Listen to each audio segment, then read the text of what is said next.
finance it?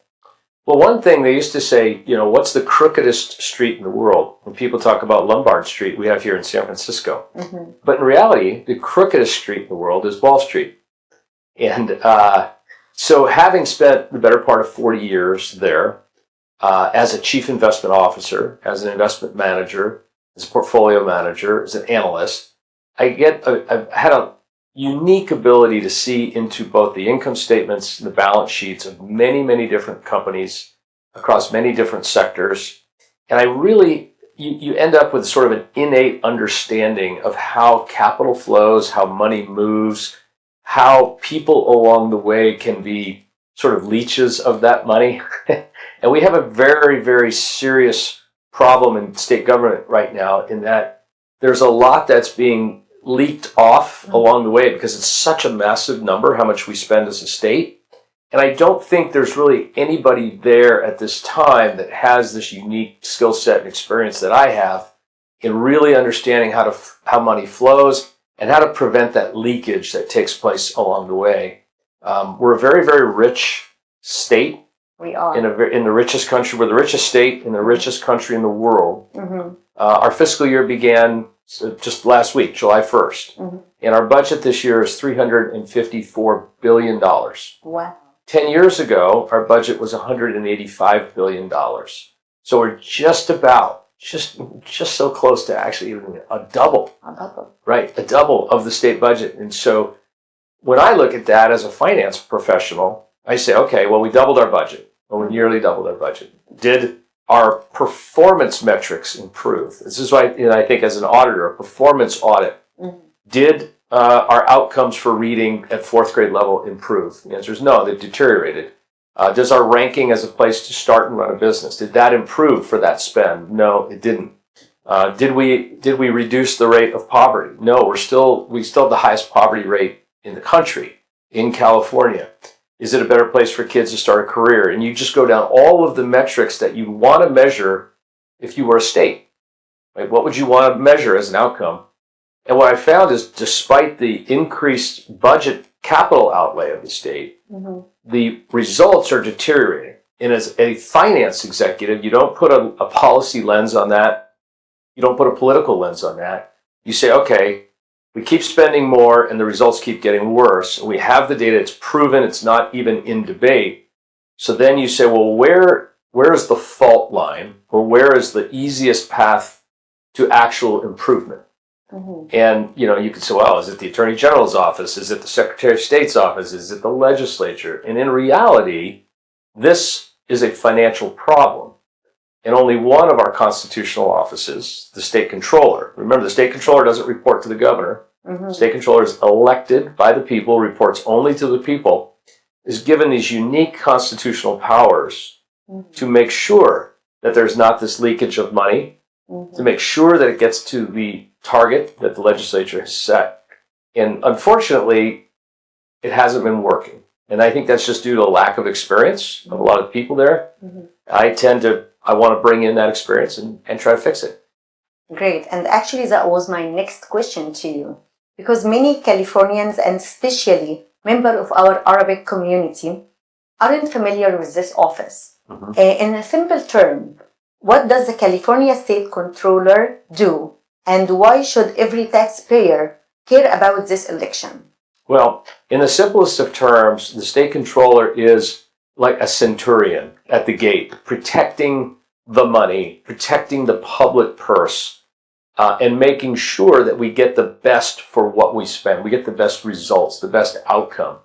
And the Constitution very clearly says that the state controller must pre-audit all state spending. What does that mean? Well, if the person in charge of a mega project like high-speed rail wants to pay a vendor, a contractor, and it's a $200 million payment, a progress payment, they submit that request to the state controller's office. The state controller must pre-audit to determine, is the contract being met? Is it happening according to the terms of the contract? Was the contract properly approved? Was the bill submitted? All of these things. And then the controller authorizes that payment.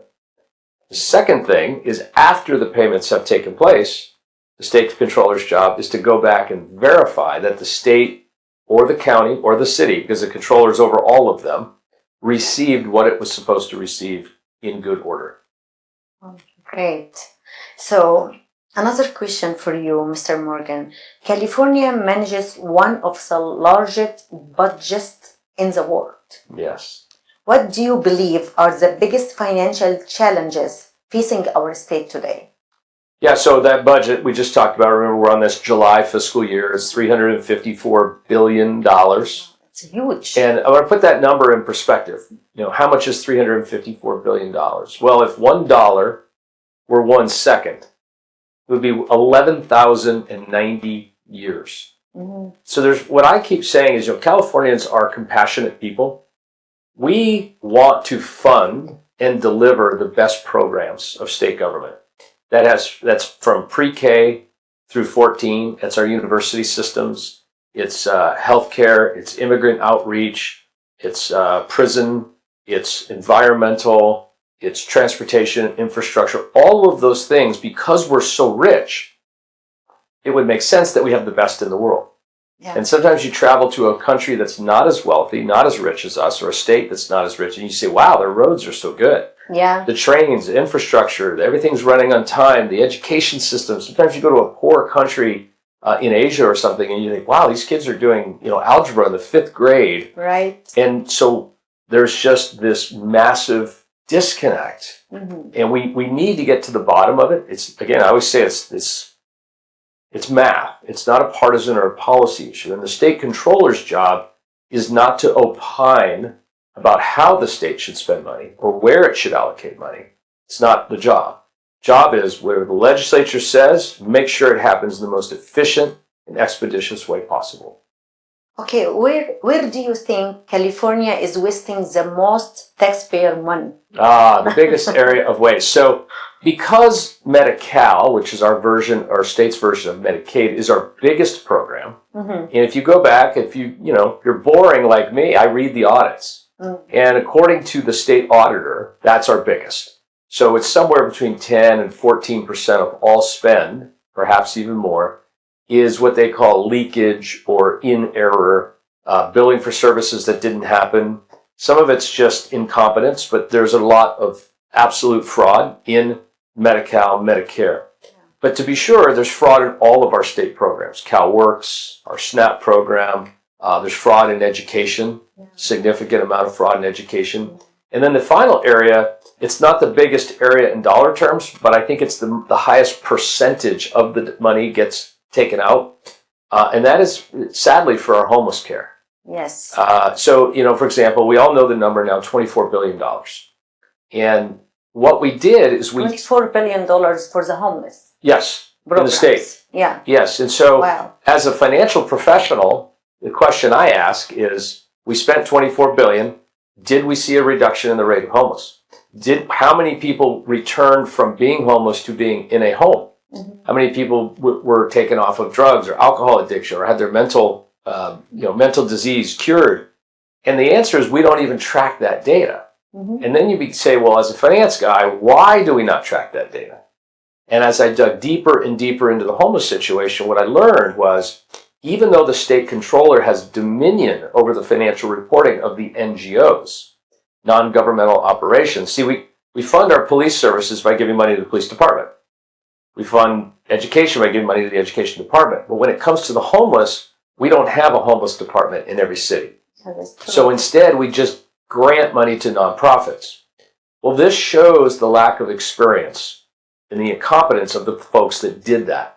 When you set up something that large, that's a scalable financial operation, $24 billion in spending, you absolutely must establish financial controls, compliance, reporting, deliverables. You should release the money in pieces. When there's proof of service is met, they show the proof of service, they show the number of people fed, they show the people, and then and that's not what we did. We just block granted the money, mm-hmm. and then we never went back and audited either. So that's how it got stolen. Mm-hmm. When the bad people learn, and there's some good folks too, but when the bad people learn that we're not checking, that's when they start stealing. Right. And that stealing just ramped up very fast in homeless services. It's ramped up in hospice care. It's ramped up in food stamps, or SNAP, as we now call it. Yeah. And the list just goes on and on and on and on. Yeah. So if you are elected, what are the first one financial priority you will focus on? Well, the number one financial priority is the prevention of that leakage, fraud, or theft or abuse. And the way that I envision doing that, if you think about it, think about $354 billion budget, it's pretty impossible to look at all the transactions of every entity. Mm-hmm. But it is possible for artificial intelligence to look at every transaction of every entity. So what I propose, and I've already built a prototype, it's on my website, herbmorgan.com, is that through an API, every time a transaction takes place, the transaction will be written to an open source, publicly available database, stored on a secure blockchain ledger. When that happens, when all data is available publicly, we will build AI agents or AI bots to review more data in a day than I could review, or 1,000 Herb Morgans could review in 10 years. Mm-hmm. Review that data and flag the areas that I need to focus on. So what it does is it eliminates the bulk of the work for the controller, which is the searching. And then it enables me to go directly to the enforcing. Mm-hmm. And so by doing that, we can take the level of waste or fraud or abuse, we can take that down to a de minimis level, free up hundreds of billions, tens of billions in an annual basis that can be used to improve the services and the outcomes we care about the most. Yeah, that's amazing how the technology can help. Yes. Yeah. So government transparency has become a major concern for many voters. How would you make it easier for Californians to see exactly how their tax dollars are being spent? So, going back to the previous question as well, it's this idea of we call it radical transparency, where every transaction, not just of the state, but of the 58 counties, the 482 cities, the dog catchers, the water boards, the police departments, the NGOs that receive state money, all of their transactions will be available every day online for anybody to see. Wow. So when that happens, and by the way, it's interesting, the San Francisco Chronicle declined to endorse me. And they said, well, Herb's program is excellent. His idea is fantastic, but too hard to build. How could you build something like that? Yeah. So I said, challenge accepted. I've already built it. You did? I built it. It's on my website, herbmorgan.com. You can go and there's a little button that says Radical Transparency, and you click on it. And we have there all of the state spending for the last 3 years. Wow. Searchable, editable, downloadable, and further, we added an AI version of me. Okay. So the AI version of me literally knows everything that's in this massive data set. Mm-hmm. So you can, in plain language, say, well, how much money went to UC Riverside last year? Wow. And it will tell you who are the top salary earners in the state of California. And you'll find that they're coaches at the UC Cals and, football coach at UCLA. You will see all of that, and you can ask it in plain language. I built this for a total cost of a couple $1,000s. The state has spent $1 billion on a database that doesn't work. So when I get into office in January, we're going to launch this. Yeah. It's not just going to be prospectively. It's going to be retrospectively. I'm going to put the last 8 years worth of financial transactions online for everybody in the state to see. That would be amazing. That would be amazing. Yes. So if your office discovers fraud, waste, or abuse inside a government agency, what authority does the controller have to respond? Well, we have a lot of authority to respond to waste inside an agency, or fraud, criminal activity inside an agency. Number one, we can withhold further payments until corrective actions take place. Mm-hmm. But I think Californians, from being on the campaign, are telling me we want to see some people go to jail. And they're very upset about it. We do. And it is not, it's not one party or the other. This is a universal feeling. Correct. And I think we all agree, no matter what our party is, stealing is wrong. Yes. And the money that goes into the state coffers is there to serve the citizens of the state, period. So I cannot prosecute, but I can refer. So I will refer to the state attorney general, and if the state attorney general won't prosecute, I can refer to federal U.S. attorneys. We have a first assistant U.S. attorney here in Southern California who's been doing a great job prosecuting some of the fraud that has taken place against our state agencies. Yeah. So how would you force accountability throughout California governments? So the first thing we're going to do to enforce that accountability across California state government is I will mandate as a condition of releasing money. So let's say you run Health and Human Services, and I'm supposed to release to you $80 billion. I'm not going to release that until you comply with my financial reporting requirement, which is that you connect your bank accounts and credit card accounts to a secure API. The API reads the data, deposits in this public database called Radical Transparency. That will be day one, $1. We start that. That forces the compliance, gives me the information I need as state controller to prevent further fraud. Okay. So, because many Californians feel they pay high taxes, we are one of the most high tax states, but don't always see the results. Yes. So, do you believe California has a revenue problem or a spending problem? This is such a great question. And I say neither. Okay. And let me explain why. So first of all, we don't have a revenue problem. Of course, we have a $4.3 trillion economy. We have the highest tax rate on that economy. We have individual income tax, corporate tax, capital gains tax, property tax, sales tax, all, labor, payroll taxes. So we have plenty of revenue. Also, Californians are generally okay with spending on programs of compassion. They want to spend on education, infrastructure, homeless services, immigrant services, whatever it is, Californians in the aggregate are okay with that. So we don't have a revenue problem. We don't have a spending problem. What is the problem? What we have is a financial control problem, right? True. Because we're so wealthy, because we're so big, and our wealth has increased exponentially in the last few decades, we began to deliver more and better services because we're a compassionate state. We're compassionate people. But we failed to put into place the proper financial controls. That's why we find ourselves in this situation. And that's the skill set that I bring. If the citizens of the state elect me, I will make sure that we have just, military precision in our financial dealings as the state. Okay. Every candidate says they support transparency and fiscal responsibility. What specifically sets you apart from the other candidate running for controller? Well, this is an easy one for me. There's only one candidate now. So just one other candidate. I have an opponent. Yeah. Every candidate for every office says, I'm going to deliver transparency. And my opponent said 4 years ago that she would deliver transparency. Here's that.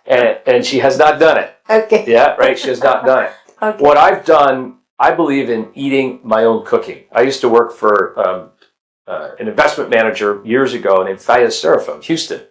Egyptian man, actually. Oh, really? Okay. And he used to say, I like to eat my own cooking. Yeah. And so what I did is I built this on my own website. So anytime somebody donates to my campaign, within a couple of days, it appears on my campaign. The general ledger will appear there. Anytime I spend money, I travel the state, I check into the hotel or the airplane or whatever, all of my spending, I'm the only candidate in U.S. history to ever do this. And believe me, my consultant said, don't do that. And my treasurer, my finance director, she says, Herb, that's risky. Nobody even files the reports. I never heard about that. Nobody even files the reports to the last second. Well, if I'm going to get up in front of you, in front of your audience, and claim to be about transparency, shouldn't I be transparent in my own dealings as a candidate? Yeah. So all of my accounts for the campaign are published online for all to see at herbmorgan.com.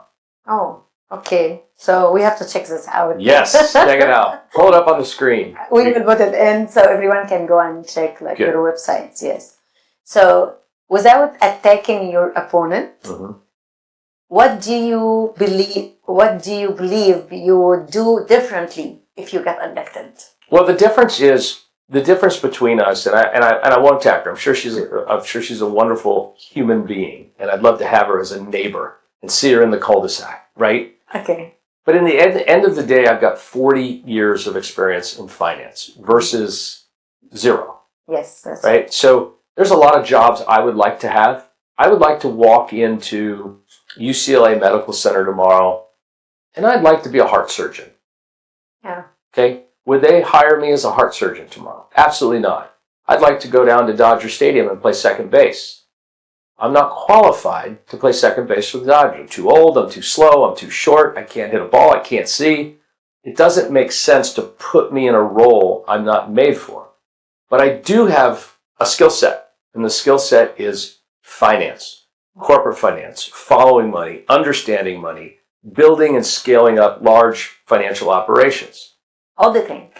Yeah, the difference between her and I'm meant for this job. Mm-hmm. It's not partisan, it's not policy, it's not politics. This is literally the one thing in the world I'm good at, right? This is what I do. Unfortunately, and I'm not attacking her, that's just not what she's done. So therefore, I think if I'm a voter and I'm not just locked into one party or the other, and I'm really to objectively look at the two people and go, wow.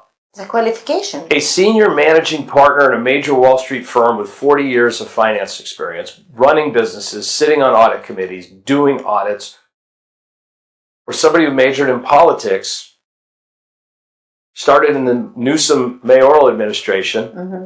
traveled to Venezuela to learn about socialism under Nicolas Maduro, and is now the chief fiscal officer of what would be the fourth largest country in the world if we were our own country. Right. To me, it makes no sense. And we have one party that pretty much controls California, but I believe most Californians are okay with me on the checkbook. They like that checks and balances. Yes. I think that's what we're missing, the qualification. Yes. In our state.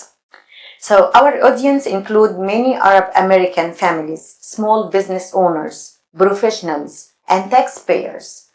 What message would you like to share with them?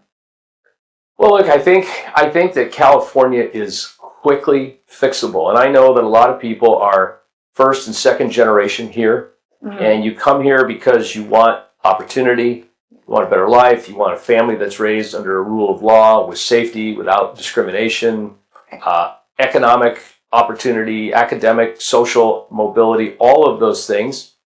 And California has always been that way. My family, came to California from the East Coast, 2 generations after coming from Ireland. And California was the manifestation of what the American dream could be and should be. And myself and the other Republicans running, that's really our vision, is getting it back to that. So when somebody gets out of college and they get married and they work hard for a couple of years, they can afford a down payment on a home. Yeah. And there's an opportunity if they want to be an entrepreneur and start a small business and maybe make it into a big business. And the role of government should be to foster that, to help that. And one of the things about the state controller is the state controller is the head of the franchise tax board. Yes. So that's a big one. It's very big for me too. If you've ever dealt with the franchise tax board, you call up, you try to get a problem solved, it doesn't, and you have to call back, and it's 2 hours or an hour. And, let me tell you, it will never solve. And because you're in that industry, it's never solved. So we're going to change the franchise tax board. So we're going to treat taxpayers as customers. We're going to thank them for calling. Yeah. We're going to give them a case number. We're going to give them our first and last name. We're going to give them our email address and our phone number. And we're going to measure on how quickly and efficiently we solve people's problems. Not how many phone calls we can take, how quickly we can get off the phone. It's so frustrating for tax professionals and taxpayers when they call, they go, well, can't I just talk to the person I already spent a half an hour explaining it to? Well, what was their name? Well, their name was Frank. Well, Frank what? We don't give out our last name. Well, why not? My name is Herb Morgan. You have my last name. I feel safe. Yeah. Right? My email address is herb@herbmorgan.com. I feel safe. Yeah. You can call me. And this is ridiculous that we treat the small businesses and the taxpayers like subjects. Mm-hmm. And that is going to change when I'm running the franchise tax board. Please. We are going to thank our biggest taxpayers for their revenue, for their business. Yes. And we are going to answer their phone calls, and we are going to deliver results. One of the ways we're going to do that, it's work from office, no more work from home. Yes. We're going to go through here's an interesting thing, right? We're finding out there's all these people who they're working quote unquote 2 jobs because they work from home. Yes. And they're doing 2 and juggling, get 2 laptops moving, and somehow they've gotten away with it for years. It's a very easy thing to do because I'm in charge of state payroll. Yeah. I can go through and I can compare the state payroll with the tax returns, the 540s, because I'm also the head of the Franchise Tax Board. And if these folks have 2 W-2s while claiming to be a full-time employee of the state of California, we are going to go down person by person. Now, if they have a midnight job somewhere, God bless them for working hard for their families. But if they have 2 full-time day jobs, which means they're not serving the citizens of California, that's going to be referred for criminal prosecution. Yeah. That's why it's a big difference when you have the experience and when you don't. You know the shenanigans when you see them. Yeah. Yeah, that's really smart. Yes. Yes. So, how would your work as controller directly impact small businesses and working families across California? Well, small businesses and working families are often one and the same. Mm-hmm. Working families are running small businesses out of their garage, anything from a nail salon on up. First and foremost, we have an economic plan as a team. Steve Hilton and I have worked extensively on this economic plan. Yes. One of the things that drives me crazy is this $800 annual franchise tax fee. So you can be IBM and you pay the $800 fee, or you could be a solo practitioner with a little coffee cart or a chair in a nail salon, and it's $800. A year, even every year, if you work or you don't. Or you just form an LLC for liability purposes to hold a rental property. $800. That gets passed through in the form of higher rents. So this is not in any other state. No other state. California. Other states, it's 50, 25, 45. Yes. Only California. Only California. And that's why a lot of people start to have their LLC or S corporation yes, exactly. In another states. So we're going to push hard to do away with that $800 fee. Great. The second thing is registering your car in California. Yes. I had gone. My wife and I have a second home in another state. We drove up there, just a little cabin, and I went I said, well, I have to go register the car today, honey. So I'll see you. I left at 8 in the morning. I said, I'll see you about 5 o'clock. Register a car because I'm used to California. Yeah. And I walk in, I go to the counter, there's no line, there's 3 very nice ladies behind the counter, and they say, have you had your car inspected? I said, oh, I'm sorry, I didn't know I had to have it inspected. She goes, no, I'll inspect it for you now. She walked around from the counter, walked to the parking lot, looked at the VIN number, that was her inspection, handed me my license plates, charged me $50, and I was out of there in 15 minutes. Which state? It's in Utah. Oh, okay. But that's everywhere. So we believe that the maximum annual fee to register a vehicle in California should be $71. What it does when you have this very high and then it goes down as the value, what it does is it takes away jobs from people that sell cars, right? It takes jobs from people that buy cars. Yeah. It discourages people from getting more fuel efficient, cleaner burning things because they're worried about having that registration fee go up. Exactly. So $71 is our fee. The third part of our economic plan is the state income tax. As you know, being a tax professional, you can get into an 8-9% bracket here while still basically living almost in poverty. Yeah. And that's insane. Yeah. That is just not right. Yeah. So the first thing Steve Hilton and I did, who's running for governor, is he said, well, what if we just didn't charge any tax on the first $100,000? Wow. What would that cost? Like, what would the revenue loss be to the state? And we, of course, did pencil and paper, and we're like, it's only about $11 billion. The budget's $354 billion. 11? It's $11 billion. That's it. Wow. So we're sitting there saying, we are killing these people. We already have the highest rent. We have the highest health insurance, the highest food costs, highest gasoline, right? You drive over to Yuma, it's less than $3. Like, okay, no tax on the first $100,000.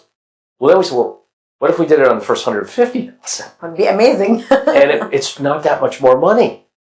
It's just not. It's still under $20 billion in cost. Wow. So you already had a plan. So we have this plan where I've already identified $425 billion in waste over the last 5 years. If I can okay, so that's what is that, $80 billion a year, right? Yeah. So $80 billion a year savings from my radical transparency plan takes your car registration to $71. It gets rid of the $800 franchise tax board fee, and it has no income tax on the first $150,000. Now, why would people want to leave California? I want to start my career. Well, I just started my career. I'm not making $150,000. I'm happy to live in California. Establish myself. when we have these young people get out, these fabulous universities, these young people, my daughter got out, moved to another state. Mm-hmm. I want my daughter here so she can pay taxes in our state for the next 40 or 50 years. Yes. I'll be long retired, Mm-hmm. you know, but we want those productive people here. We want the brains here. Right. And we have the system we've created, unfortunately, is causing capital, intellectual and numeric capital to leave our state. Yeah. And hopefully that would be great. It would be great. Yes. So why should they trust you with one of the state's most important financial offices? And why do you believe you are the best candidate for California State Controller? Yeah, well, you know, why should you trust me? Yeah. I don't know. I mean, do some research and decide for yourself. But I will tell you, I've spent, as I said, nearly 40 years as a fiduciary. And fiduciary means you put the interests of others ahead of yourself in business, and you're required by law to do that as an investment management person. I think, you know, having a little gray hair and a little experience, I'm not coming into this because I need a job, right? I'm not coming into this because I want to get in here and get that job and get the pension and go for years and years and make this my career. I'm at the end of my career as I turn 60 years old. And so I think if you look at it objectively, if somebody looks at it and says, you know, he's not looking for a job, he's retired. I could be out lawn bowling or playing golf or hiking or sailing or doing something else in my leisure or moving to another state to retire, which so many people do. I think people can trust that I have the state's best interest at heart. Great. Final question. I would like to give you 1 minute to speak directly to California voters. What I would say... You look to the camera. Oh, I'm going to look right at you, California. Yes. Look, California voters, we have a great state.